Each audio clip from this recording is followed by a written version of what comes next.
Sole Administrator of Rivers State, retired Vice Admiral Ibok-Ete Ibas, has assured residents that his role is non-political and aimed at restoring governance and stability.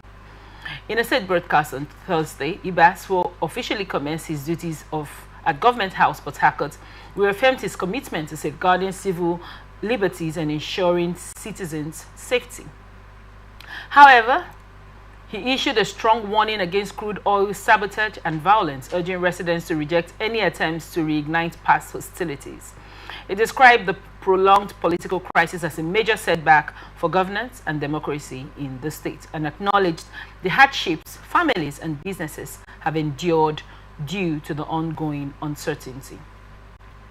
Ibas further commended President Bola Tinubu for his decisive action in declaring a state of emergency in Rivers, calling it a necessary step to restore order and revive economic activity. He assured that he would uphold the rule of law, but warned that lawlessness and violence would not be tolerated. As a son of the Niger Delta, I am one of you. I feel the weight of this crisis on families, businesses, and the future of our people. My mandate is clear: to restore law and order, ensure stability, and create an enabling environment for economic growth. But this mission requires collective support from all stakeholders, regardless of political affiliations or ethnicity, he said. He revealed that a Security Council meeting had been convened, during which strategic measures were outlined to de-escalate tensions and prevent further conflicts. Expressing gratitude to President Tinubu for entrusting him with the responsibility, Ibas also acknowledged the National Assembly for approving the emergency declaration. Ibas added, "I will work closely with the national leadership under the guidance of the President. I am optimistic that Rivers State will emerge stronger and greater." What are your thoughts on this report, sir? Yes, like I said, thanks for the recognition and invitation. I am Michael Amadi-Oparali Esquire, but I'm more known in legal practice as MUS Amadi-Oparali. Thank you. Yes, the administrator of the state had, in his inaugural speech and address, pointedly addressed the issues as they face the state and his vow to restore peace and stability and to provide good governance. That is what we expect of the administrator. He will have in aid the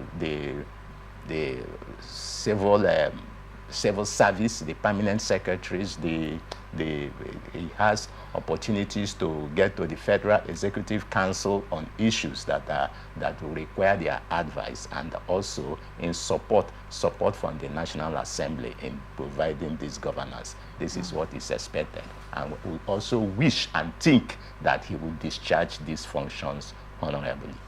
Thank you so much. Now, given the rise to this emergency rule, as it were, yesterday we were waiting the stamp of approval from the Senate and the House of Representatives, which has come through. I want to know your faith. I want to know your thoughts as regards the faith of democracy going forward with the declaration of the state of emergency rule, even though many people have come out to say it's not constitutional, and by many prominent figures, I mean the NBA chairman has said it is not constitutional.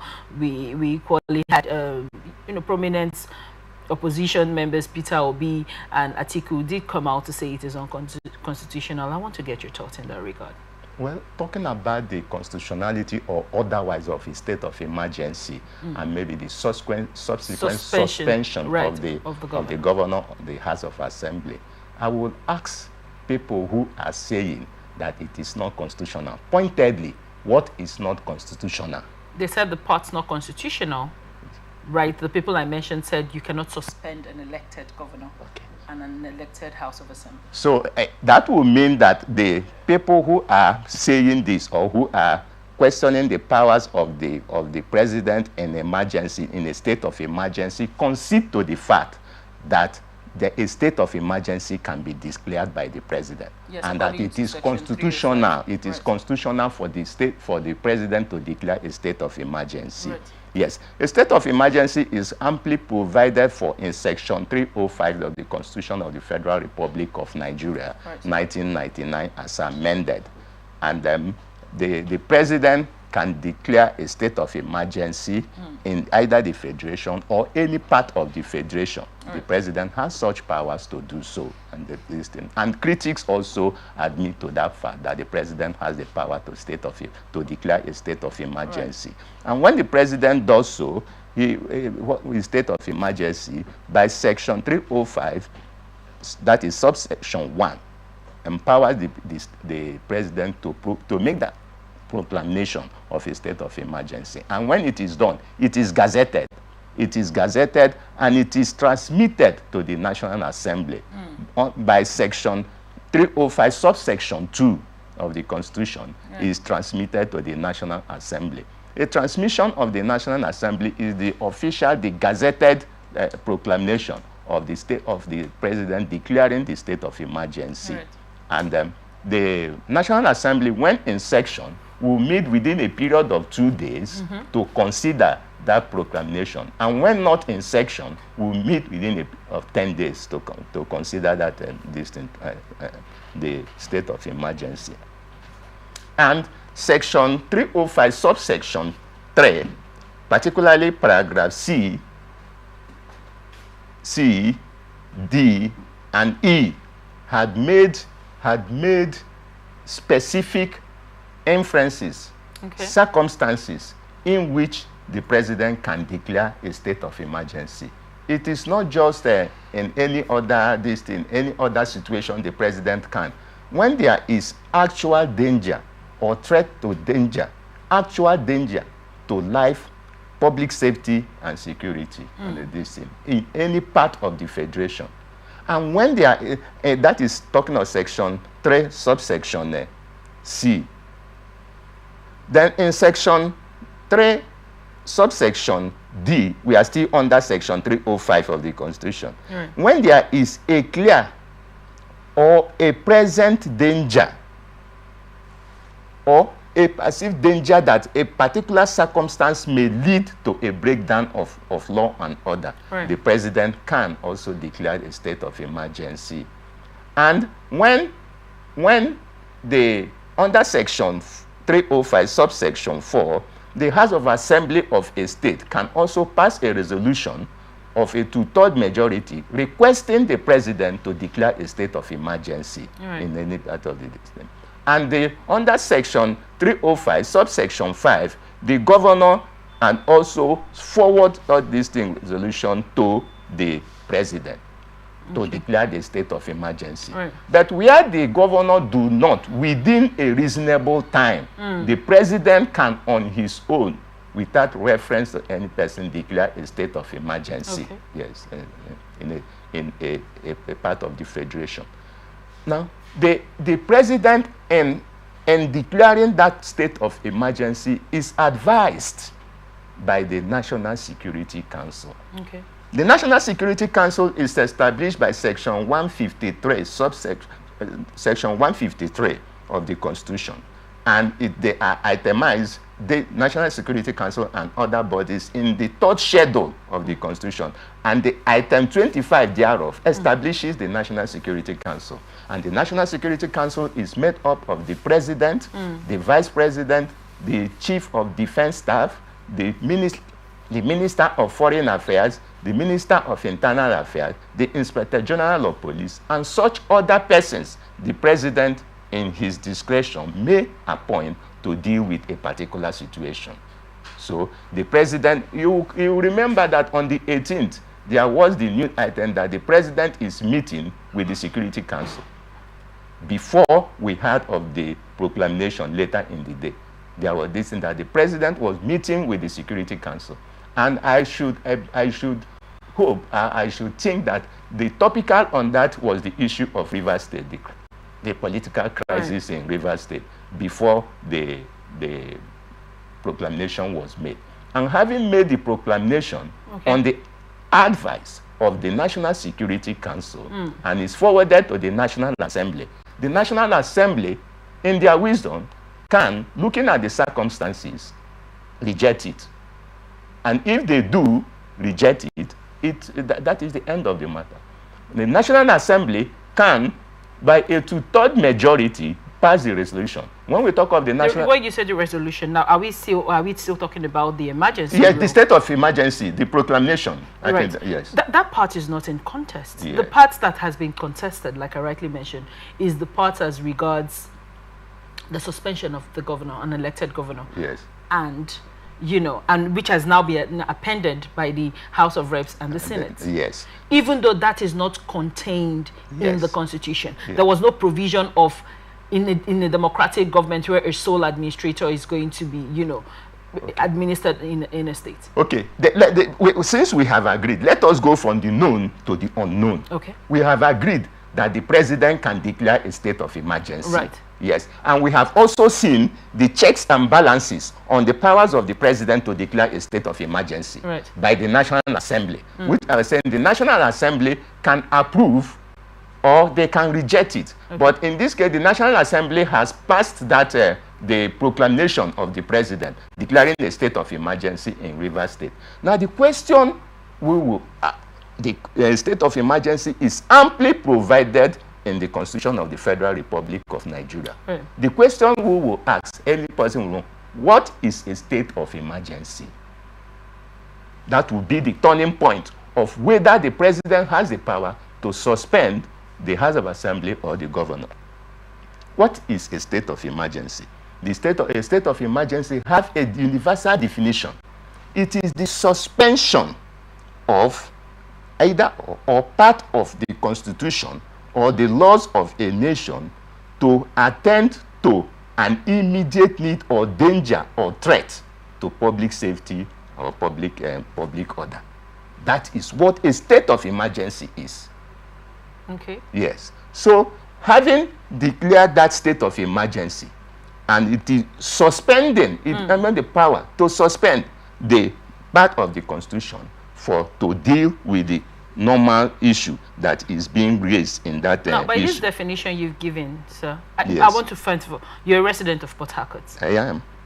Does this definition fit with the crisis we have in Port Harcourt, which, you know, has for most of it been termed political than endangering lives and properties of citizens of Port Harcourt? Okay, like I was saying, that state of emergency is defined as that. Oxford Dictionary, the 2019 defined a state of emergency as a situation of national danger or disaster in which a government suspends, the key word there is suspend, normal constitutional procedure in order to regain control of the situation. So that is what a state of emergency is. And it is also, the Cambridge Dictionary defines it as a state of emergency as a temporary system of rule to deal with an extremely dangerous or difficult situation. Was there, you reside in Rivers State, like yes, I reside. Yes. Was there will you say we were in an extremely dangerous situation before this emergency rule came into play? Well, persons may have different views of what was happening, but the situation remains what it is, that there were some threats to national assets and national revenue, sources of revenue of the Federation. There were threats. And if you agree that the state of emergency is as this universally defined, you will come to the that the suspension of the governor, office of the governor is established by Section 176 of the Constitution of the Federal Republic of Nigeria. And it goes on, all the offices and the paraphernalia of the offices goes on to Section 196 of the Constitution.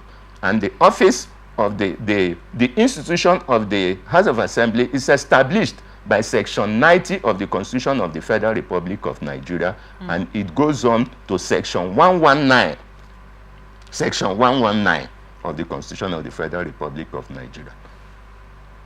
We have said that a state of emergency is the suspension of that part of the Constitution.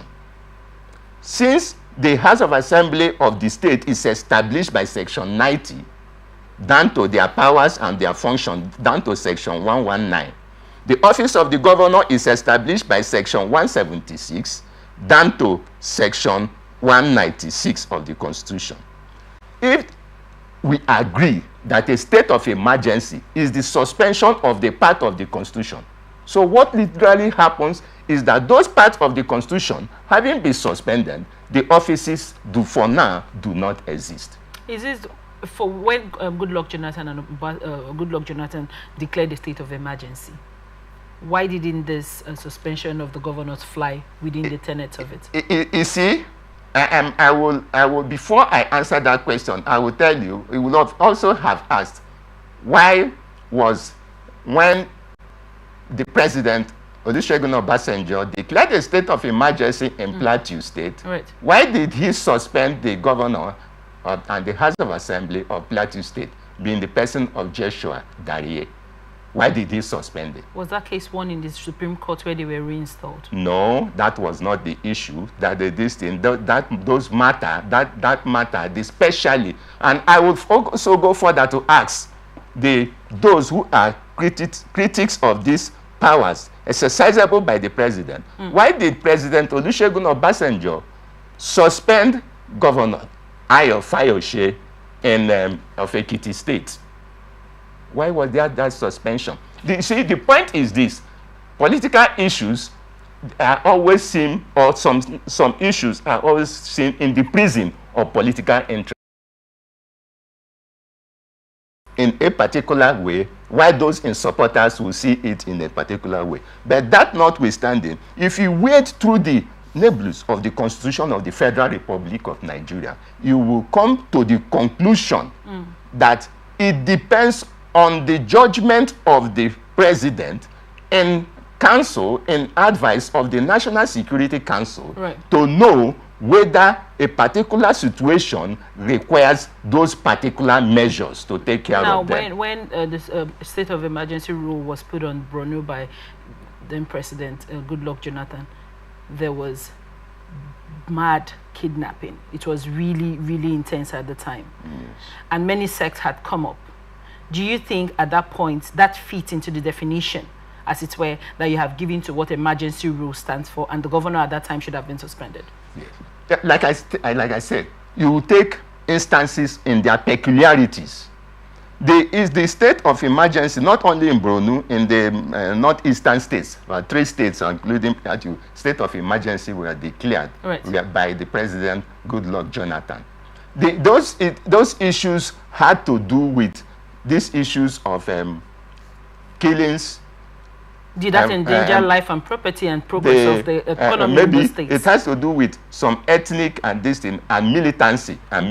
Were people being killed in this situation? In the case of Joshua, Plateau State, people were killed over a period of about 2 years. Over 600 persons were killed by the analysis of the federal government in the incident in declaring the state of emergency in Plateau State. Was that enough reason? Do you think in that the governor should have been suspended at that time? The president, in his opinion, it depends on the advice of the National Security Council. The president, in his opinion, said that the governor then did not do much to forestall this continual bloodletting that was happening in Plateau State for a period of more than 2 years, that the governor of the state did not do much, and it was necessary to suspend the governor, and a retired Major General Chris Ale was put as an administrator to restore peace and public order in that state, this thing. So it will depend on what the president is thinking, that the immediate measures to solve this problem as at the time it is happening. We agreed that the president had a meeting of the National Security Council before a state of emergency was proclaimed and gazetted and forwarded to the National Assembly. Now, if we agree on that, then it will look at peculiar circumstances to peculiar measures. In the one of Jonathan, yes, the governors were not suspended. But we had the cases of that of Borno State and Ekiti State, where the governor Joshua Darie and the House of Assembly were suspended. In the one of Ekiti State, we had a situation. Were those governors reinstated? Were that governor of Plateau State, was he reinstated at any point? The